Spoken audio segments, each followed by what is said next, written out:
second piece that the student brought to me on her first meeting was the children's piece by Mendelssohn. Now this presents a trickier landscape than the Haydn Minuet, much trickier, more voices involved, inner voices, very tricky and somewhat unpianistic fingerings that one has to deal with here to cover, notes that are held on top and some inner voices that occur.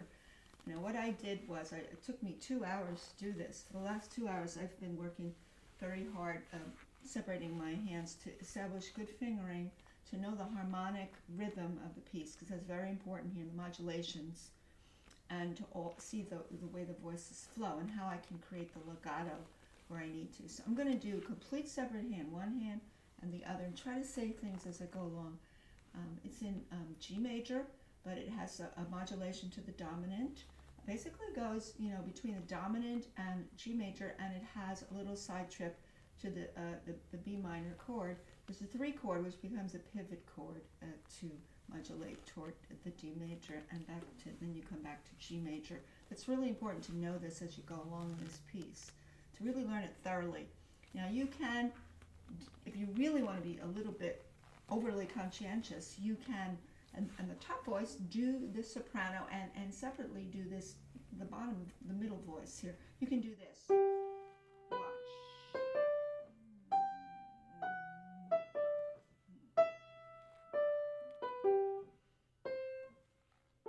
Now most people won't want to do that because they're seeing a lot of thumbs underneath with G, G, G, and common tones. But I kind of like to do that because I kind of want to know, how to balance the 2 voices, that I don't want to hammer away at the thumbs underneath. So I might want to go, bom, because that's forzatos, bom, bom, bom, bom, things like that. So now let's just go back to try to put these 2 voices together, assuming that we went through the piece and we started separating all the voices on top. So we can go. Now this fingering I've changed. It said 5, 5, 4, 3. I'm doing 5, 4-5. That allows me to have a smooth, seamless line there. Otherwise I'm going to get ba, ba, ba, ba, and I want 4-5. Allows the legato. Here's the legato easily. 2 chord, dominant. Now suddenly soft 3 chord. 2 chord, 5 chord, 1 chord, 5 chord. Pretty cliche that way. Now this is a little contrasting section in terms of how the melody unfolds here. It's so beautiful.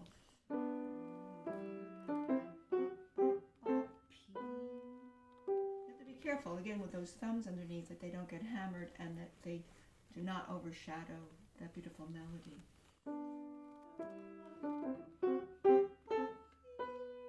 I changed the fingering here because I matched the fingering with what I just did. There should be a parallel fingering. That's important. Now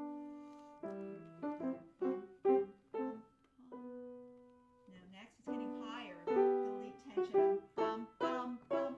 Now here's where we have a pivot chord. We have that 3 chord. It's going to go into the dominant key. Yeah, we think that's the dominant of G, but that's going to become a new tonic of D major. Now we have here parallel fourths for a moment. Not that much, just for 2 chords.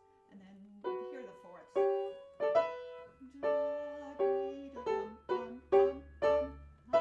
It's building toward the climax of the piece, which is here.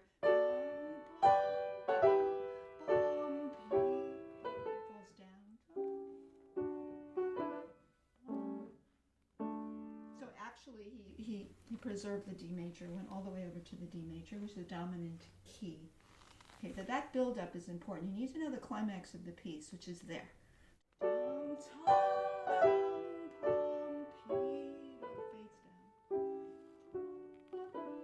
C sharp, G. So beautiful. Okay, now this is interesting here. He cancels out the C sharp, so it brings us back to the G major key by just... I'm going to go slower.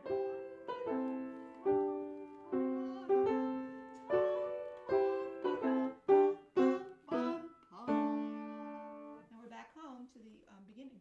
But the fingering, this I kind of circle around because there's the beginning beginning piece starts G, G, now it's G, bigger chord, D, G, B.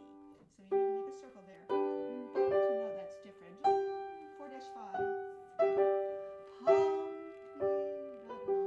Pom, pom, pom, soft. Lean, that's where I have my finger change.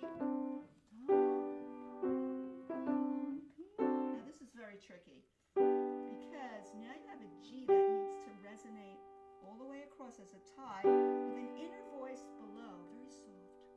You have to sing it to yourself.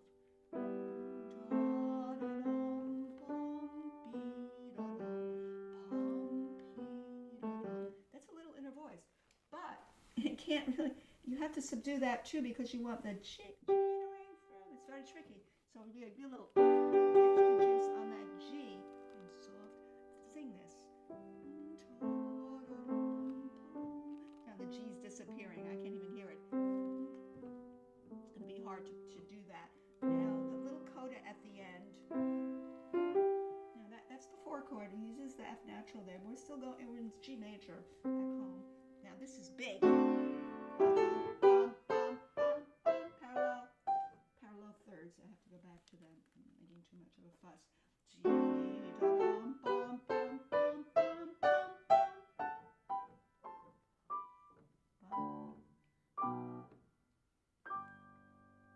This is so pretty. It took me basically the last 2 hours to fumble through all this and do fingering changes and look at harmonies. That you can sight read this all you want, but you'll never really know the inside of it unless you struggle with the fingerings, the legato, the harmonic rhythm, and that's what the student's going to have to do when I go back next week and give these refinements to it. Now that was just the right hand, and that's really the meat of it, because the left hand is not going to be as complicated, frankly, except for fingering. Now I'm going to go back to this here, that coda.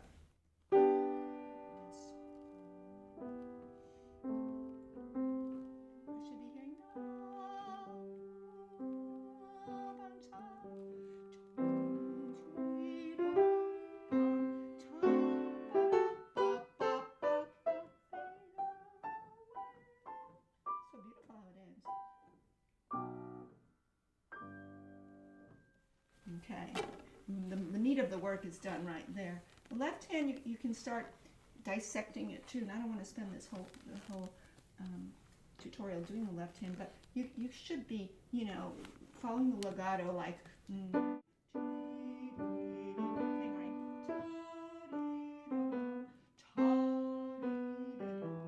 2 chord. You already have the harmonic outline.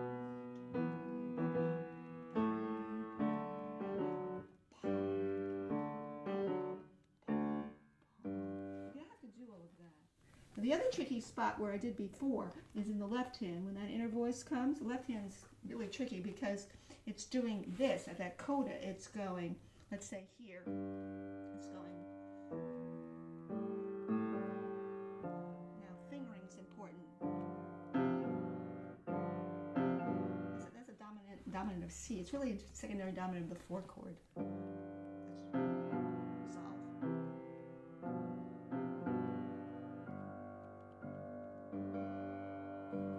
What you have here is a pedal point. You have basically dominant against tonic, but this is the pedal point because it stays through all of this. It stays. You can hear a little passing dissonance. So that's tricky. I said the trickiest part is that coda. The coda is very tricky. I'm going to try to read this through very slowly because I could have gone through the whole left hand, but it just can take forever. But I did go through the left hand, and I did do some fingering refinements that I'll bring to the student next week. So I'm going slow. 4-5.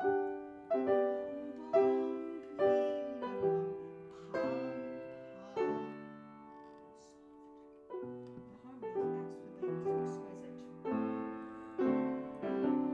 Lean.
but I have to practice it a lot, and if I have to practice it, and I only been exposed to this piece for a very, very short time, the student is going to probably have to work really, really hard from the ground up to get it where she wants it.